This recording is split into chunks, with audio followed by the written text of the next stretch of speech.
Hello viewers, আমাদের নতুন আরো একটি এক্সপ্লেনেশনে আপনাদের স্বাগতম। 15 বছরের একটি স্কুল পড়ুয়া ছাত্র যে কিনা স্কুলে গিয়ে নিজের তিনটি গার্লফ্রেন্ড বানিয়ে ফেলে, কিন্তু এর পরিণতি দেখার পর আপনারা ভাববেন হয়তোবা আপনার আশেপাশেরই কারোর সঙ্গে এমনটা হয়েছে। নিজের স্কুল জীবনের দিনগুলোও আপনাদের মনে পড়ে যাবে। আমাদের আজকের সিনেমার নাম হলো ইউথ। তাহলে চলুন বেশি দেরি না করে শুরু থেকে শুরু করা যাক। সিনেমার শুরুতেই আমরা প্রবীণের মা সারোজাকে দেখতে পাই। এখানে সারোজা অনেক ভয়ে ছিল। সে বারবার পূজা পাঠ করছিল, কারণ আজকে তার ছেলের 10ম শ্রেণীর রেজাল্ট দিতে যাচ্ছে। সারোজা নিজের ছেলেকে আইএস অফিসার বানাতে চাইতো, যার কারণে সে এত পূজা পাঠ করছিল। আর এরপর সারোজা গিয়ে তার স্বামীকেও ডেকে তোলে, কিন্তু এখানে সারোজার স্বামী উন্নি অনেক রেগে যায় আর বলে, কেন আমাকে সকাল সকাল ডাকছো? আমি পুরোপুরি বিশ্বাস রাখছি ওর ওপরে, ও নিশ্চয়ই এবারও ফেল করবে। আসলে এখানে উন্নি আর সারোজা প্রেম করে বিয়ে করেছিল, কিন্তু যেই দিন থেকে প্রবীণ জন্ম নিয়েছে সেই দিন থেকেই সারোজা নিজের স্বামীকে বাদ দিয়ে সবসময় নিজের ছেলেরই খেয়াল রাখতো। কিন্তু এদিকে প্রবীণ রাতভর নিজের বন্ধুদের সঙ্গে পার্টি করে বেড়াতো, তাদের সঙ্গে ঘুরে বেড়াতো। পড়াশোনাতে একদমই তার মন ছিল না। সারোজা নিজের ছেলেকে এতটাই ভালোবাসতো যে নিজের ছেলের কোনো দোষী সে দেখতে পেত না। উল্টো দিকে উন্নি নিজের ছেলের ওপরে একদমই বিশ্বাস করত না। সে সবসময় মনে করত তার ছেলে কোনো কাজেরই না। সবসময় নিজের ছেলেকে বকাঝকা করত, যার কারণে প্রবীণও নিজের বাবাকে একদমই পছন্দ করত না। এর পরের দিন সারোজা রেজাল্ট দেখার জন্য একটি কম্পিউটারের দোকানে আসে। সে রেজাল্ট শিট বের করে অনেক ভয়ে। এখানে রেজাল্ট শিটে সে দেখতে পাই তার ছেলে 31% নিয়েছে। আর এইটা দেখার পর সারোজা অনেক জোরে চিৎকার করে। সেখানে সে অনেক খুশি হয়েছিল নিজের ছেলের এত বাজে রেজাল্ট দেখে। এমনকি সারোজা উন্নির বেকরি শপেও চলে আসে। সে এখানে হাসতে হাসতে বলে, আমাদের ছেলে তো আইএস অফিসার হয়ে গেছে। কিন্তু রেজাল্ট দেখার পর উন্নি বলে, পড়াশোনা ওর দ্বারা হবে না, তাই ভালোভাবে বলছি ওকে বলে দাও আমার বেকরি শপে আমার সঙ্গে কাজ করতে। আর এই রেজাল্ট দিয়ে তো সে কোথাও অ্যাডমিশনও পাবে না। এই কথা শুনে সারোজা এখানে অনেক রেগে যায়, আর সে নিজের স্বামীকে চ্যালেঞ্জ দিয়ে বসে যে সে তার ছেলের জন্য সিট নিয়েই আসবে। সারোজা যখন নিজের ছেলের একটি সিটের জন্য প্রিন্সিপালের কাছে আসে, তখন প্রিন্সিপাল ম্যাডাম বলে, আপনার অপদার্থ ছেলের জন্য আমাদের স্কুলে কোনো জায়গা নেই, চলে যান এখান থেকে। কিন্তু সারোজা এখানে অনেক কান্নাকাটি করে আর রিকোয়েস্ট করে। প্রিন্সিপাল যখন তার কথা মানেই না, সে একটি বোতল বের করে বলে, এইটা আমি খেয়ে মরে যাব। আর এরপর কোনো উপায় না পেয়ে প্রিন্সিপাল তখন প্রবীণকে সিট দিয়েই দেয়। একদিকে প্রবীণের মা প্রবীণকে পড়াশোনা শেখানোর জন্য এত কষ্ট করছিল, কিন্তু অন্যদিকে স্কুলে যাবার পর প্রবীণ কি করছিল জানেন? শুধুমাত্র মেয়েই পটাচ্ছিল, আর কিছু নয়। এখানে প্রবীণের স্বপ্ন ছিল স্কুলে যাব, সেখানে গিয়ে সুন্দরী একটা মেয়ে পটাবো, সেই মেয়ের সঙ্গে কলেজে যাব, আর এরপর তাকে বিয়ে করে ঘর সংসার করব। প্রবীণ স্কুলে যাওয়ার পর অনেকগুলো মেয়েকে পটানোর চেষ্টা করেছে, কিন্তু মেয়েগুলো তাকে একদমই পছন্দ করতো না, গালি দিয়ে সাইড সরিয়ে দিত। প্রবীণের বন্ধুগুলাও ঠিক তার মতোই ছিল, সারাদিন শুধুমাত্র খেলাধুলা করত আর স্কুলে গেলে পেছনের বেঞ্চে বসে মাস্তি করত।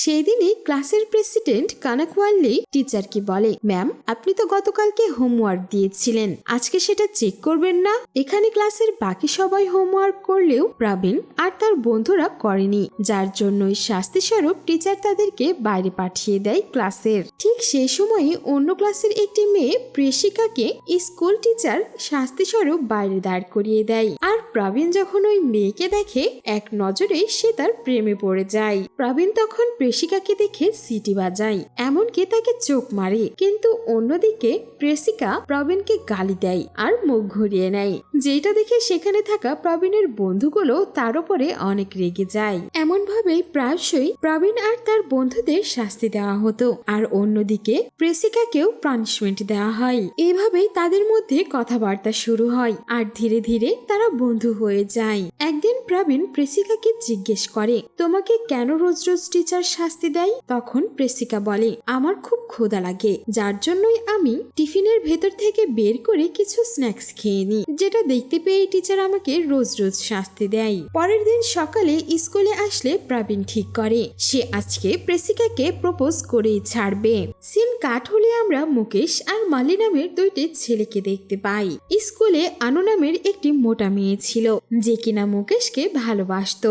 অন্যদিকে মুকেশের বন্ধু মানি অনেক কয় মাস ধরে প্রেসিকাকে পটানোর চেষ্টা করছিল। তাই এখানে মুকেশ আনুকে বলে, তুই যদি মানি আর প্রেসিকার সেটিং করিয়ে না দিস তাহলে আমার সঙ্গে আর কোনোদিন কথা বলতে আসবি না। এরপর আনু প্রেসিকার সামনে গিয়ে মানি ছেলেটার অনেক প্রশংসা করে, কিন্তু এই সব কথা শুনে প্রেসিকা অনেক বিরক্ত হয় আর মানা করে দেয়। সে বলে, আমি প্রবীণকে ভালোবাসি। আর যখনই প্রবীণের কথা তারা জানতে পারে তখনই মানি আর মুকেশ প্রবীণকে মারার জন্য তার কাছে যায়। তারা এখানে প্রবীণকে জোরে একটা চড় মারে। প্রবীণ তখন ভয় পেয়ে বলে, ভাই আপনাদের কোনো ভুল হচ্ছে, আমরা দুজন তো শুধুমাত্র বন্ধু। কিন্তু ওই ছেলেটি বলে, আমাকে কি বোকা পেয়েছিস নাকি? প্রেসিকা নিজের মুখেই বলেছে ও তোকে ভালোবাসে। এইটা শুনে প্রবীণ অনেক খুশি হয়, কিন্তু অন্যদিকে মানি তাকে হুমকি দিয়ে বলে, আর কোনোদিন তোকে যেন প্রেসিকার আশেপাশে না দেখি। কিন্তু মানির হুমকির কোনো তোয়াক্কা না করেই প্রবীণ এখানে প্রেসিকার কাছে চলে আসে আর সেখানে গিয়ে সে প্রেসিকাকে আই লাভ ইউ বলে। প্রেসিকাও তখন বলে, আমিও তোমাকে অনেক ভালোবাসি, কিন্তু এই কথা তুমি কাউকেই বলবে না। প্রবীণও তখন বলে সে কাউকেই বলবে না। কিন্তু যখনই প্রবীণ নিজের বন্ধুদের কাছে যায় সে অনেক জোরে জোরে চিৎকার করে করে বলতে থাকে, প্রেসিকা আমাকে ভালোবাসে। এইভাবেই এদের দুইজনের লাভ স্টোরি শুরু হয়ে যায়। কিন্তু অন্যদিকে দেখা যায় মুকেশ আর আন্নুর ব্রেকআপ হয়ে গেছে। এটাতে আনু অনেক রেগে যায় আর সে নিজের একটি বান্ধবীর সঙ্গে মিলে প্ল্যান করে তারা দুইজন প্রবীণ আর প্রেসিকার এই সম্পর্কটা ভেঙে দেবে। একদিন স্কুলে এসে প্রেসিকা প্রবীণকে বলে, গ্রামে আমার দাদি অনেক অসুস্থ, তাই তাকে দেখতে আমি এক সপ্তাহের জন্য গ্রামের বাড়িতে যাচ্ছি। এইটা শুনে প্রবীণ অনেক মন খারাপ করে আর বলে, তোমাকে ছাড়া আমি এক সপ্তাহ কি করে থাকবো? প্রেসিকা বলে, তুমি চিন্তা করো না, আমি ফেসবুকে তোমাকে SMS করব।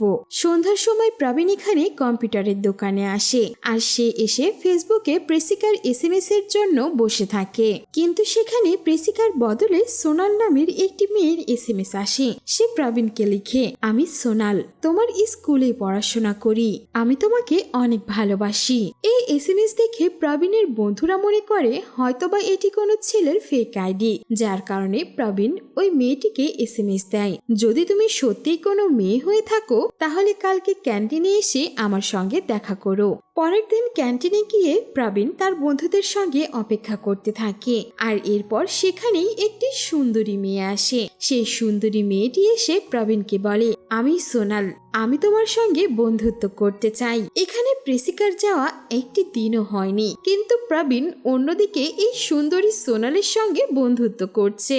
এখানে সোনালের সৌন্দর্য দেখে প্রবীণ সোনালের কাছ থেকে দূরে সরে যেতে পারে না। তারা সবসময় স্কুলে একসঙ্গে থাকতো। পুরো স্কুলে তাদের দুজনের রিলেশনের কথাও ছড়িয়ে পড়ে। এই সবকিছু দেখে প্রবীণের একটি বন্ধু তাকে এসে বোঝায়, তুই কেন প্রেসিকার সঙ্গে এমন করছিস? ও তোকে ভালোবাসে, তাই যেহেতু তোরা দুজন ডেট করছিস তাই তোকে সোনালকে মানা করে দিতেই হবে। কিন্তু এখানে প্রবীণ বলে, আজ পর্যন্ত আমি অনেক মেয়ের পেছনে ঘুরেছি, কিন্তু এই প্রথমবার কোনো মেয়ে আমার জন্য পাগল হয়েছে। আর প্রেসিকা যখন আসবে তখন আমি সোনালকে মানা করে দেব, আর এই এক সপ্তাহই আমি ওর সঙ্গে ঘুরবো ফিরবো।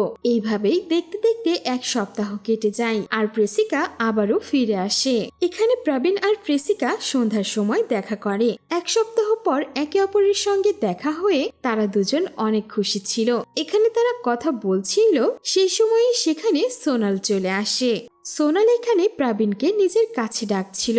এইটা দেখে তো প্রবীণ অনেক ভয় পায়। সে ভাবে প্রেসিকা হয়তো এবার তার উপরে অনেক রাগ করবে, কিন্তু প্রেসিকা বলে, আমি তোমাকে অনেক বিশ্বাস করি, আমি জানি তুমি এমন কিছুই করবে না, তাই যাও আর ওর সঙ্গে কথা বলে এসো। ঠিক সেই সময়ই আনু নিজের বান্ধবীকে নিয়ে প্রেসিকার কাছে আসে আর সে প্রবীণের ব্যাপারে অনেক বাজে বাজে কথা বলতে থাকে প্রেসিকাকে, কিন্তু প্রেসিকা তাদের কথার কোনো উত্তরই দেয় না। পরের দিন স্কুলে এখানে টিফিন হলে প্রবীণ আর তার বন্ধুরা ক্যান্টিনে খাবার খাচ্ছিল। ঠিক সেই সময় সোনাল আসে। সোনাল এসে প্রবীণকে বলে, তুমি কি খাচ্ছ? প্রবীণ তখন বলে সে বিরিয়ানি খাচ্ছে। এইটা শুনে সোনাল বলে, আমার খুব পছন্দ, আমাকে একটু খাইয়ে দেবে? এখানে প্রবীণ ভয়ে ভয়ে সোনালকে খাবার খাইয়ে দেয়, কারণ সোনালের হাতে পেন্ট লাগানো ছিল।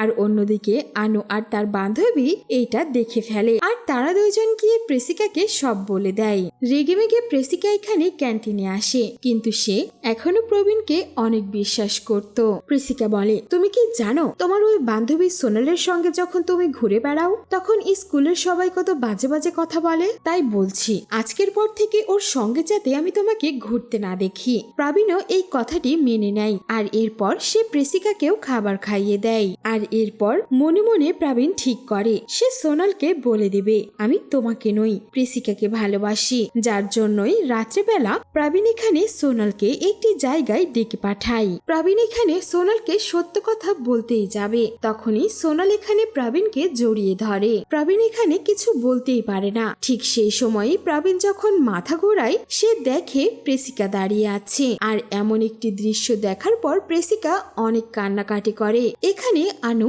আর তার বান্ধবী প্রেসিকাকে নিয়ে এসেছিল।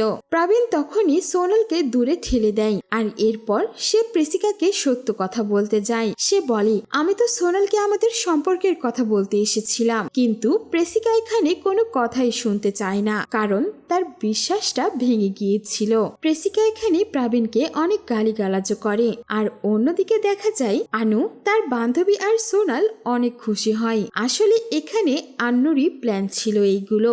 সে এখানে সোনালকে দিয়ে প্রবীণকে ফাঁসিয়ে প্রেসিকা আর তার ব্রেকআপ করাতে চাইছিল, যেটাই কিনা এখন সফল হচ্ছিল। প্রবীণ এখানে রেগেমেগে সোনালের দিকে তাকায়, আর অন্যদিকে প্রেসিকা প্রবীণকে অনেক জোরে একটা চড় মারে। কিন্তু এখানে এই সমস্ত ঘটনা কে দেখে ফেলে জানেন? প্রবীণের বাবা আন্নি। প্রবীণ এখানে নিজের বাবাকে দেখে অনেক ভয় পায়। সে ভাবে হয়তোবা বাড়িতে গিয়ে বাবা মাকে সবকিছু বলে দেবে, কিন্তু উন্নি সেখান থেকে চুপচাপ চলে যায়। প্রবীণ যখন বাড়িতে আসে সে বুঝতে পারে তার বাবা মাকে কিছুই বলেনি। কিন্তু এদিকে প্রবীণের বাবাও কম নয়। প্রবীণের এই ভয়ের সুযোগই নিচ্ছিল উন্নি। সে এখানে নিজের ছেলেকে ভয় দেখিয়ে নিজের সমস্ত কাজ করিয়ে নিচ্ছিল।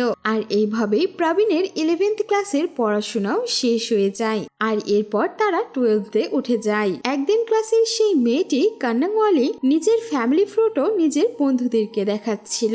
এখানে প্রবীণ কানাকওয়ালির বাবার ছবি দেখে নেয়। সে দেখতে পায় তার বাবার মাথায় চুল নেই। এইটা দেখেই প্রবীণ গোটা ক্লাসে তার বাবার অনেক মজা নেয়। মেয়েটি এখানে কান্না করতে শুরু করে, আর সেই সময় সেখানে টিচারও আসে। টিচার এখানে এসে কানাকওয়ালিকে জিজ্ঞেস করে, তুমি কেন কান্নাকাটি করছো? আর এই কথা শুনে প্রবীণের বন্ধু বলে, এবার যদি সে তোর নাম বলে দেয় তাহলে তোকে তো কলেজ থেকেই বের করে দেবে। যার জন্য প্রবীণ অনেক ভয় পেয়ে যায়। কিন্তু মেয়েটি এখানে টিচারকে মিথ্যে কথা বলে। মেয়েটি বলে তার অনেক মাথা ব্যথা হচ্ছে, এই জন্যই সে কান্না করছে। টিচার তখন মেয়েটিকে মেডিকেল রুমে পাঠিয়ে দেয়। অন্যদিকে প্রবীণ বেশ চিন্তায় পড়ে যায়, মেয়েটি কেন আমার নাম নিল না? আর এর পরের দিন স্কুলে এসে প্রবীণ একা বসে থাকা ক্লাসরুমের সেই কানাকের কাছে যায়। প্রবীণ এখানে তাকে অনেক সরি বলে, আর এরপর সে তাকে জিজ্ঞেস করে, তুমি কালকে কেন টিচারের সামনে আমার নামটা নিলে না? কানাকা এখানে প্রবীণের কথার কোনো উত্তর দেয় না, শুধুমাত্র একটু হেসে দিয়ে সেখান থেকে চলে যায়। প্রবীণ এখানে মনে করে কানাকা হয়তো তাকে ভালোবাসে। আর এরপর থেকেই প্রবীণ আবারও আগের মতোই কানাকাকে পটানোর জন্য তার আশেপাশেই ঘুরতে থাকে। আর এরপর থেকেই কানাকাও প্রবীণকে নিজের অনেক ভালো বন্ধু মনে করতে শুরু করে। তারা স্কুলে আসার পর একসঙ্গে সময় কাটায়। এমনকি কানাকার যদি কোনো কিছু প্রয়োজনও হতো সে শুধুমাত্র প্রবীণকে গিয়েই বলতো। আর এইভাবেই স্কুলে বেশ কয়েকটা দিন কেটে যায়। একদিন স্কুলে এসে প্রবীণ তার একটি বন্ধুর সঙ্গে প্ল্যান করে সে কানাকাকে নিজের বাড়িতে নিয়ে যাবে আর তার মায়ের সঙ্গে পরিচয় করিয়ে দিবে। একটু পরেই প্রবীণ কানাকার কাছে আসে আর সে বলে, আমার মায়ের জন্মদিন, সেজন্য তোমাকে আমাদের বাড়িতে ইনভাইট করছি, তুমি কিন্তু অবশ্যই আসবে।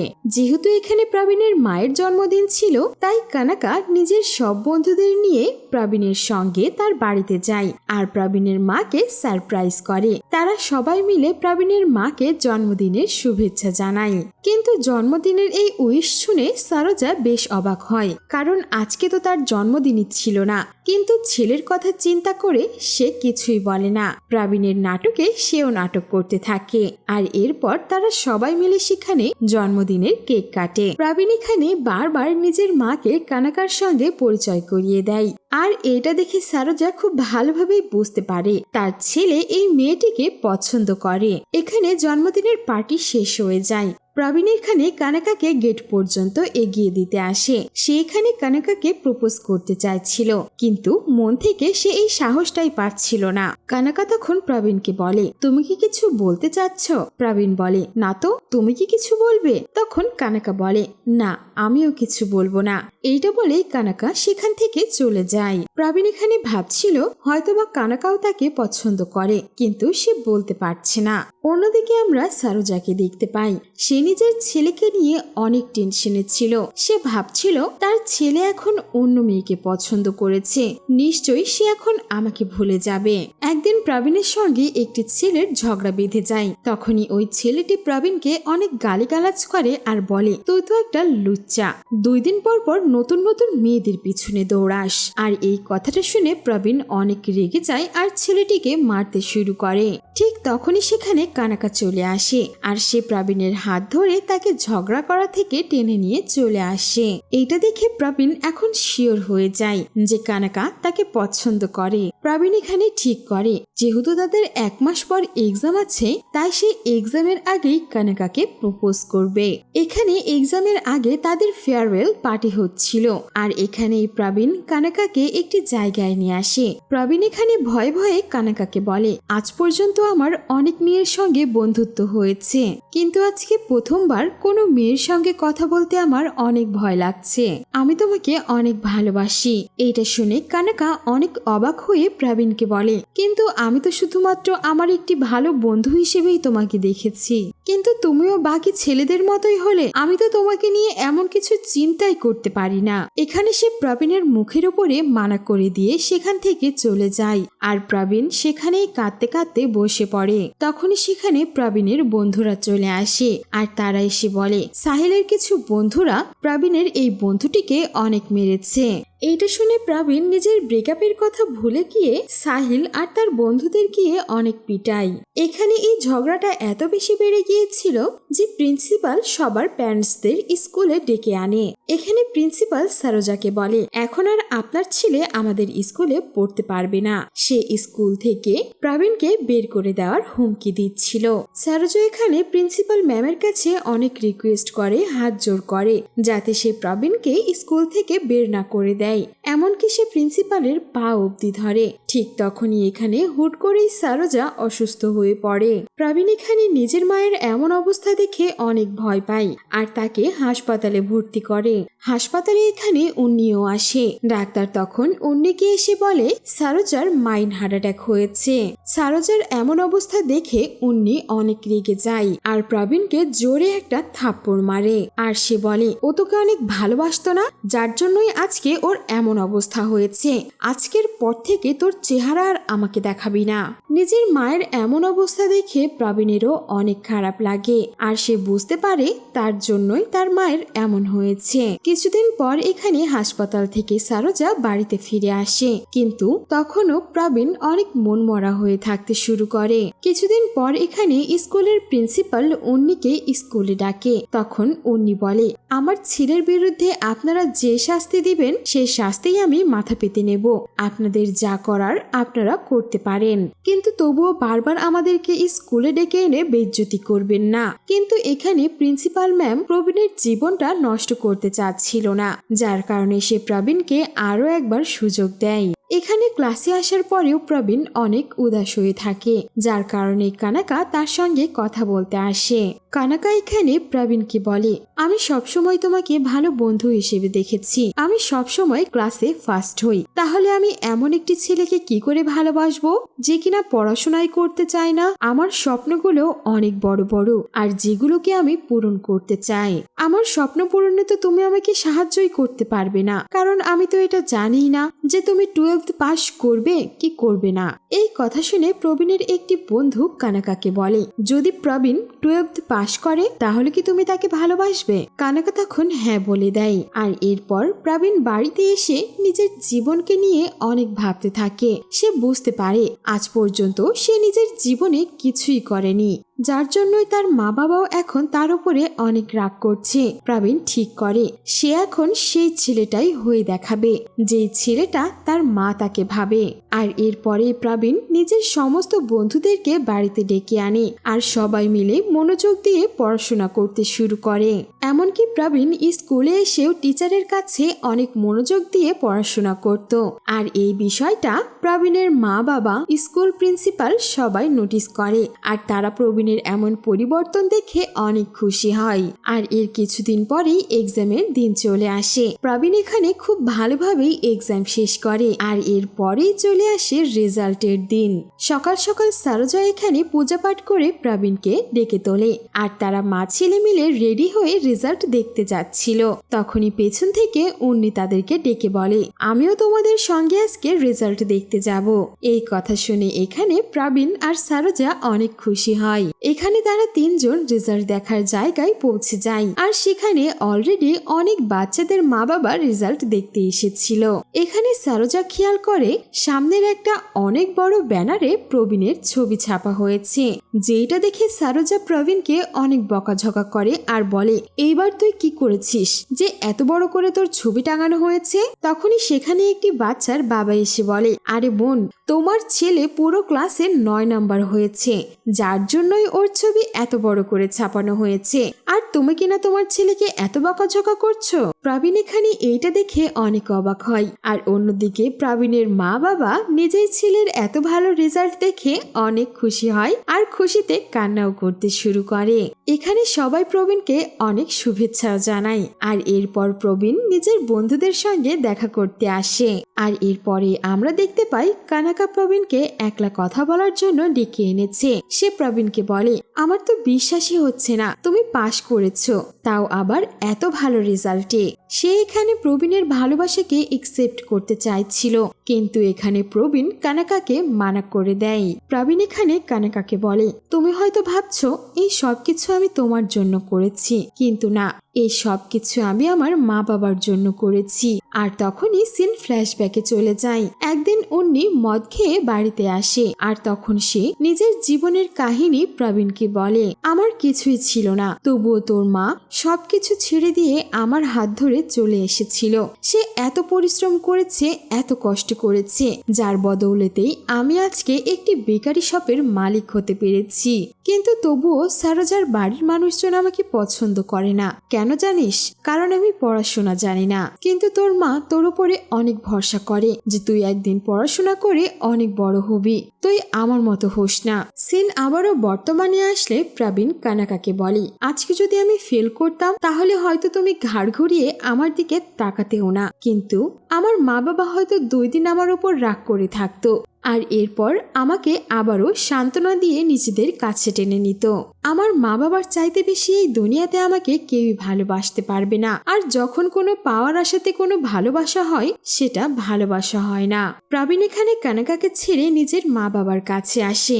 আর সে এসে সেই বোর্ডের কাছে ছবি তুলতে থাকে। আর ঠিক তখনই সেখানে প্রিন্সিপাল ম্যাম আসে। সারোজা তখন প্রিন্সিপালকে বলে, আপনি না সবসময় আমার ছেলেকে অপদার্থ মনে করতেন, দেখেছেন ও আজকে কি করেছে? আর তখন প্রিন্সিপাল বলে, প্রবীণের মতো আমার কাছে আরো 500 জন স্টুডেন্ট রয়েছে।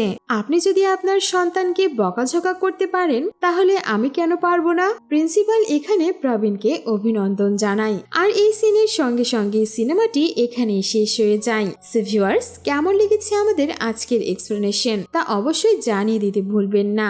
ধন্যবাদ।